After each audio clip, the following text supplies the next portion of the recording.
ٹھیک ہے، brigadier retired مسعود احمد خان صاحب آپ ہمارے ساتھ ہی موجود رہیے. بریگیڈیئر ریٹائرڈ وقار احمد صاحب نے بھی ہمیں جوائن کیا. وقار صاحب بہت شکریہ آپ کے قیمتی وقت کے لیے.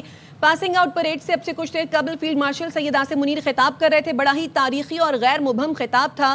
آپ کے خیال میں کتنا واضح پیغام ہے دشمن کو، پھر وہ چاہے بھارت ہو یا پھر افغان طالبان رجیم؟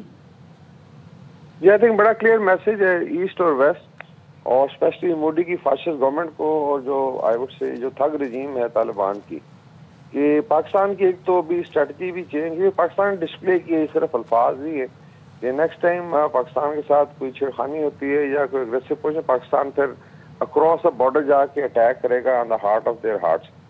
اس کو ڈسپلے کیا گیا بھارت کے ساتھ مئی میں.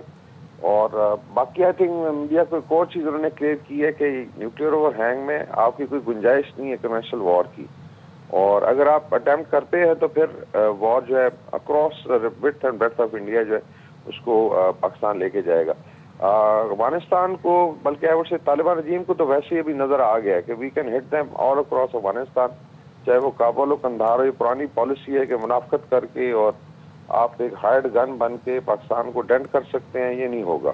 اور اس کا ڈسپلے آئی تھنک پچھلے 5-6 دنوں میں دیکھ لیا دنیا نے. دوسرا جو ہے پاکستان کی جو ملٹری کیپبلٹی ہے وہ آئی تھنک پوری اقوام عالم میں اس کی آلریڈی ایکنالجمنٹ ہے، چاہے امریکہ ہو، چائنا ہو. مڈل ایسٹ میں فیلڈ مارشل نے ذکر کیا کہ سعودی عربیہ کے ساتھ جو ہمارا معاہدہ ہوا ہے وہ انشاءاللہ ریجن میں جو سیکیورٹی ہے اس کو بھی بہتر بنائے گا.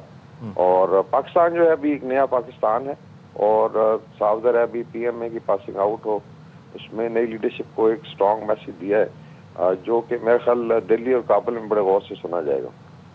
وقار صاحب، اس کے علاوہ فیلڈ مارشل نے اپنے خطاب میں پاکستان کو عالمی سطح پر ڈپلومیٹکلی جو کامیابیاں حاصل ہو رہی ہیں اس کا بھی ذکر کیا، چاہے وہ پھر یو ایس ٹریڈ معاہدے ہوں یا پھر اگر ہم بات کریں سعودی معاہدہ ہو. کیا لگتا ہے آپ کو کتنی کامیاب ملٹری ڈپلومیسی کا مظاہرہ کیا گیا فیلڈ مارشل عاصم منیر صاحب کی جانب سے، اور ان تمام جو آج کامیابیاں پاکستان کو مل رہی ہیں اس کا صحرا کمال جو ملٹری ڈپلومیسی اور پولیٹیکل ڈپلومیسی کی سینرجی ہے اس کو جاتا ہے؟ جی بالکل، اگر آپ نے کمپیئر کرنا ہے تو آپ 3 سال پیچھے چلے گئے جب فیلڈ مارشل نے کمانڈ سنبھالی، اور اس کے بعد آپ دیکھیں پولیٹیکل ملٹری لیڈرشپ نے کس طریقے سے آگے بڑھ کے چینج کیا ہے پرسیپشن جو ہے. اس وقت پاکستان ایک آئسولیٹڈ ملک تھا اور بات ہو رہی تھی خدا نخواستہ ڈیفالٹ ہو جائے گا، بلکہ ایک پارٹی تو دعائیں کر رہی تھی. لیکن اللہ نے کیا ہے کہ چیزیں جب ویژن کلیئر ہو اور آپ ایک پروگرس کی ٹریجیکٹری سیٹ کرتے ہیں، اور اس کے دوران بڑے چیلنجز بھی آئے، فائنینشیل بھی تھے، ڈپلومیٹک بھی تھے، لیکن آپ نے دیکھا ہے پھر آہستہ آہستہ چیزیں جو ہیں بلکہ اس سے کایا پلٹ دی گئی ہے اللہ تعالیٰ کے کرم سے. اسپیشلی جو پاکستان کا مڈل ایسٹ میں اسٹیچر بحال ہوا ہے، پورے ویسٹ ایشیا میں، ایون آئی تھنک جو دشمن ہے آپ کے، چاہے وہ بھارت ہو یا جو پراکسیز ہیں یا اسرائیل ہو، ان کو بڑا کلیئر ہو گیا. باقی آپ دیکھ لیں امریکہ کے ساتھ، یو ایس کے ساتھ اتنی اچھی ریلیشن شپ ہے کہ ابھی ٹرمپ صاحب almost I would say daily basis پہ ذکر کرتے ہیں. اور یہ صرف نعرے نہیں ہے، یہ ایک سالڈ فاؤنڈیشن ہے ایک نئی ریلیشن شپ کا.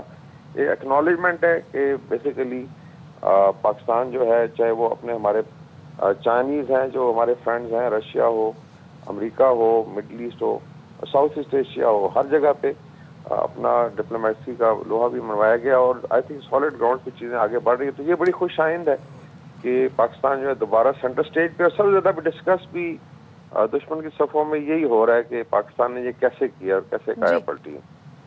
اچھا مسعود صاحب، جس طریقے سے سپہ سالار نے یہ میسج دیا کہ طالبان رجیم کو ان پروکسیوں پر لگام ڈالنی چاہیے جن کی افغانستان میں پناہ گاہیں ہیں، ظاہر ہے یہ بات کسی سے ڈھکی چھپی نہیں ہے کہ بھارت جو ہے وہ مارکہ حق میں ناکامی کے بعد اس وقت پروکسی وار لڑنے کی کوشش کر رہا ہے. تو ساتھ ہی ساتھ سپہ سالار نے یہ بھی کہا کہ یقین رکھیں کہ روایتی میدان میں جیت کی طرح ہمارے پڑوسی کی جو ہر ریاستی پروکسی ہے اس کو بھی خاک میں ملا دیں گے. کہا دیکھیں انہوں نے کہا جب کنونشنلی ہم نے کوئی شکست دی ہے تو یہ غیر روایتی جو طریقوں سے کوشش کر رہے ہیں سب کنونشنل طریقے سے، اور وہ افغانستان کو ایک پراکسی کے طور پہ یوز کر رہے ہیں. اور افغانستان کی ایک ہسٹری ہے 1950 سے لے کے یہ افغانستان کو انڈیا یوز کرتا رہا ایز اے پراکسی.